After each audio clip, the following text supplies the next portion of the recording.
Digestive system के first part में salivary gland पे स्टडी किया था। ये वीडियो का फास्ट सेकेंड है। ये डाइजेस्टिव सिस्टम के ओसोफेगस और स्टमक का अध्ययन करेंगे।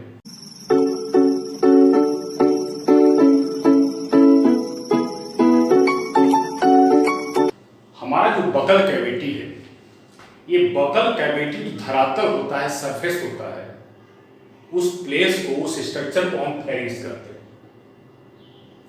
इसी फेरिंक्स से एक ट्यूब निकलती है, इसे ओसोफेगस कहते हैं। यह ओसोफेगस ओपन जाकर होती है स्टमक। ओसोफेगस जो लेंथ होती है 25 सेंटीमीटर,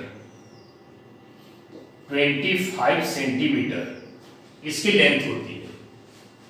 इसका कुछ पार्ट हमारे नेक में होता है और अधिक से अधिक पार्ट, मैक्सिमम पार्ट जो होता है हमारे थोरेसिस कैविटी में होता है।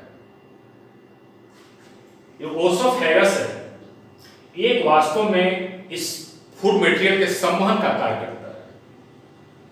एक चीज जान लें आप, यह एक पार्ट ऐसा है जिसमें डाइजेशन नहीं होता है। यह एक ट्यूब है, एक नली है, इसी रास्ते फूड मटेरियल बकल कैविटी से पहुंचता है स्टमक में। ओसोफेगस लेंथ याद रखिएगा उसका, वो होता है 25 centimetre. Oesophagus simply conduct the food from pharynx to into stomach. जो ओसोफेगस है, इसके इनर वॉल में एक ग्लैंड होती है, उसे कहते हैं म्यूकस ग्लैंड। म्यूकस ग्लैंड, यह म्यूकस ग्लैंड एक लिक्विड सीक्रेट करती है, इसे कहते हैं म्यूकस। यह जो म्यूकस है पूरे एसोफेगस की इनर वॉल को लुब्रिकेट रखता है, एकदम गीला रखता है, ताकि आसानी से फूड मटेरियल जो है इस रास्ते हमारे स्टमक में आ सके। स्टमक जो लेंथ होती है वो 25 सेंटीमीटर होती है, 25 सेंटीमीटर ये लंबा होता है। इसकी जो चौड़ाई होती है वो 10 सेंटीमीटर होती है। इसका जो मेजर पार्ट है, बड़ा पार्ट है, उसे हम कार्डियक पार्ट कहते हैं। यहां देखिए ध्यान से, जो जो इस तरफ हम आएंगे नीचे की तरफ, यह पार्ट नैरो होता चला जाएगा, सकरा होता चला जाएगा।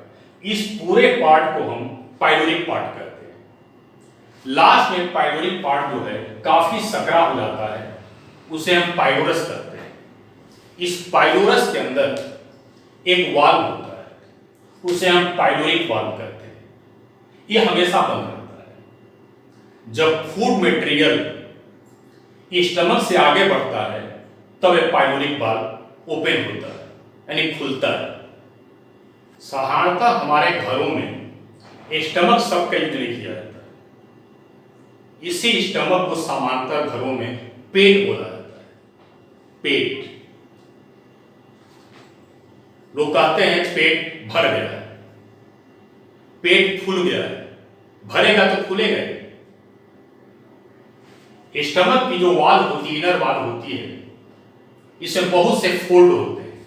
फोल्ड, इस फोल्ड में इंडिफिनिट, अनिश्चित एक ग्लैंड होती है, जिसे कहते हैं हम गैस्ट्रिक ग्लैंड।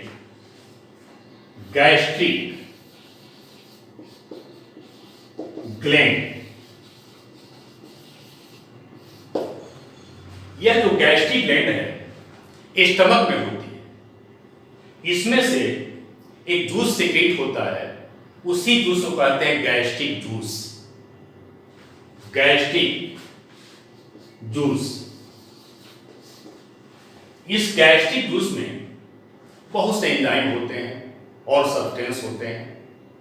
यही हमारे भोजन को पचाने में, डाइजेशन में सहायक होता है। स्टमक में फूड मटेरियल कम से कम 3 घंटे रहता है।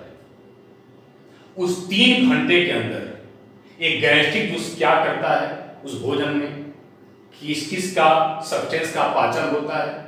आप यह देखें इस पूरे में आपको क्या याद करना है।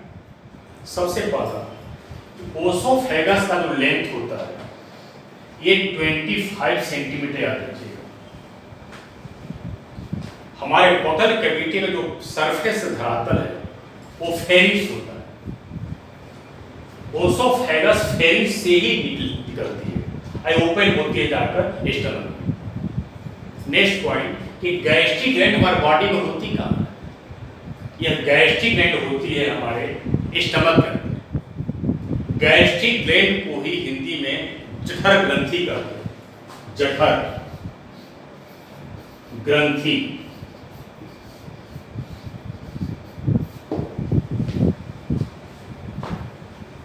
ये जो फूड मटेरियल आता है हमारे स्टमक के अंदर ये 3 घंटा यही स्टोर रहता है। तो हमारे बॉडी का भंडार कक्ष कौन है, स्टोर रूम कौन है? स्टमक में कहा जाता है यह एक स्टोर रूम है, भंडार कक्ष है। लगभग 3 घंटा ये रहता है। ये जो फूड मटेरियल हम लिए हैं इसमें वास्तव में होता क्या क्या है? आप बहुत से नाम जानते हैं, घरों में बोला जाता है चावल दाल रोटी सब्जी, आप बहुत से नाम से बोलते हैं। वास्तव में इसमें 3 न्यूट्रिएंट हम लेते हैं। तो पहला न्यूट्रिएंट है वो है कार्बोहाइड्रेट। कार्बोहाइड्रेट।